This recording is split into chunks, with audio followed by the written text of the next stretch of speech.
10 reasons why INFJs leave relationships. Warm and caring. It may be surprising to learn that INFJs cut off relationships quickly. The rarest personality type in the Myers-Briggs system, INFJs are typically warm and caring people. But it may be surprising that they're also known to cut off relationships quickly. See the infamous door slam. What may look like a spontaneous and reckless decision is actually the culmination of well-thought-out subconscious data gathering. Every INFJ is different, but there are some common reasons we tend to leave relationships. Of course, these things aren't exclusive to the INFJ personality type, but they are a pretty big deal to us. Why INFJs leave relationships. 1. I can't see a future with you. This is the biggest deal breaker for me. It takes a lot for INFJs to develop a meaningful relationship. So if you want an INFJ to commit, be solid and resolute in your long-term plans. And most importantly, make sure they include the INFJ. It made me laugh when I watched a YouTube video where the vlogger gave dating advice by saying it felt wrong when things seemed too serious right away. I have the opposite problem. Any sign of lack of commitment sends me running. For example, a few months ago, I was casually dating someone. He mentioned not knowing if he would remain in Pittsburgh next year, and shortly thereafter, I broke things off. 2. You lie about something. Any type of unethical behavior is a huge turnoff for me, for most people, really. But there's something about being so intimate with someone and only knowing half-truths that disgusts me on a deep level. INFJs need time to open up and trust their romantic partners, perhaps more than some other personality types. So if you break that trust with a lie, there's no coming back. I won't judge you for your past or for something you believe in, but I need to know who you are as a person, completely and wholly. If I feel like you're shifting the story, I quickly lose my trust. 3. We have totally different core values. They say opposites attract, but not for the INFJ. We can date other personalities, of course, but if our core values aren't aligned, then it's never going to work.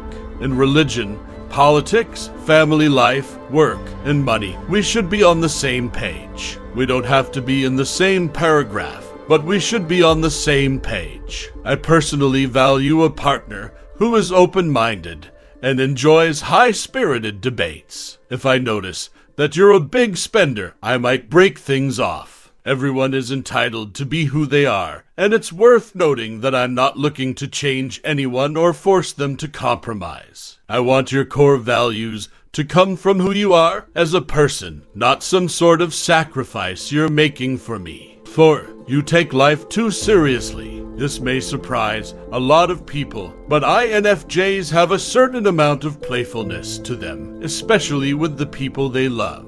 We may seem like a rather serious sort, but that's because we only truly open up with those who've earned our deep-seated affection. I don't want to do laundry on a Saturday night. I don't want you to chide me for forgetting to do the dishes. It's important to take care of daily tasks, but it's also important to enjoy life and cultivate a sense of humor. If we can't laugh about the little things together, then we're never going to make it. 5. You don't respect my big dreams. Our dominant trait as INFJs is introverted intuition.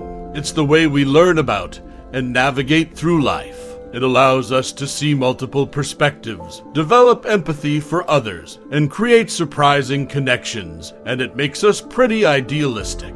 However, INFJs are not pie-in-the-sky dreamers. Our dreams are carefully planned and crafted, and often that includes us forecasting worst-case scenarios. Generally speaking, we are prepared not to be successful and can have lots of doubts about our dreams and visions. For example, I was very nervous to self-publish my first story called The Sweep, a science fiction novel that's incredibly speculative. Yet for all my doubts, there was something inside me that knew I had to do it, even if it didn't sell one single copy or change anyone's perspective. I knew I had to do it to be on a path of growth as a writer. A lot of people would call you crazy for writing something with no hopes of making any money, but INFJs stick to their visions. If I am going to be in a relationship with you, you have to be willing to support my dreams, even if they seem crazy to you. 6. You can only appreciate one perspective.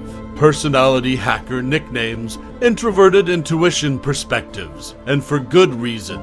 We empathize with many different people's perspectives. One-sided people frustrate me. They're a blank slate for debate. I don't want my relationships to be filled with conflict, so I try to surround myself with people who can appreciate all perspectives, not just their own. 7. You want to be in constant communication with me. As an INFJ, an introvert, I need space, and there are even times when I go quiet because I'm processing everything that's going on.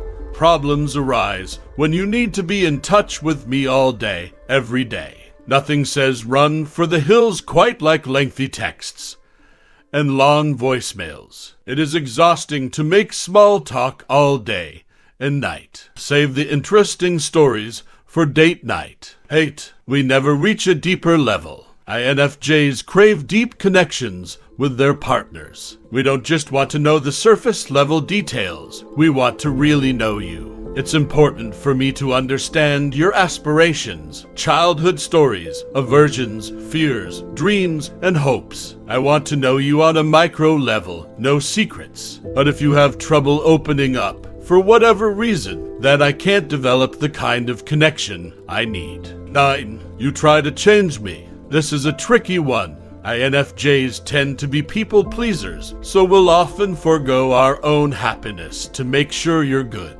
But that can wear thin. I've learned over time that I change most when I want to change or when I receive feedback in a professional setting, such as a performance review or written critique. I don't need you to be my mother or father, nor do I want to be yours. I don't care what your opinion is on purple eyeshadow, because I'm still going to wear it. Same with being more outgoing or becoming passionate about things you love, like hiking. Everyone is different, and it's important to respect your partner's differences while growing alongside them. 10. You have a lot of emotional baggage. INFJs absorb other people's emotions like a sponge. In fact, many INFJs are actually highly sensitive, which is why they tend to take on people's emotions so fully. So, we need a partner who is emotionally stable. Having a partner in a perpetual state of negativity or hurt distresses me greatly. In the early stages, when we're building trust, it's important for me to see you as emotionally competent. Of course, everyone goes through difficult stages, and I'll take on your battles and fight them with you, but making mountains out of molehills is not something I have energy for. INFJs aren't just looking for partners, we're looking for soulmates. That means we have some idealistic expectations. On my end, I know I need to work on not taking every little detail to heart and not expecting so much from my partner. I hope this article has helped clue you into why things haven't always worked out in the past with an INFJ. Finding something real and meaningful isn't always easy, but everything takes a little longer with INFJs for a reason.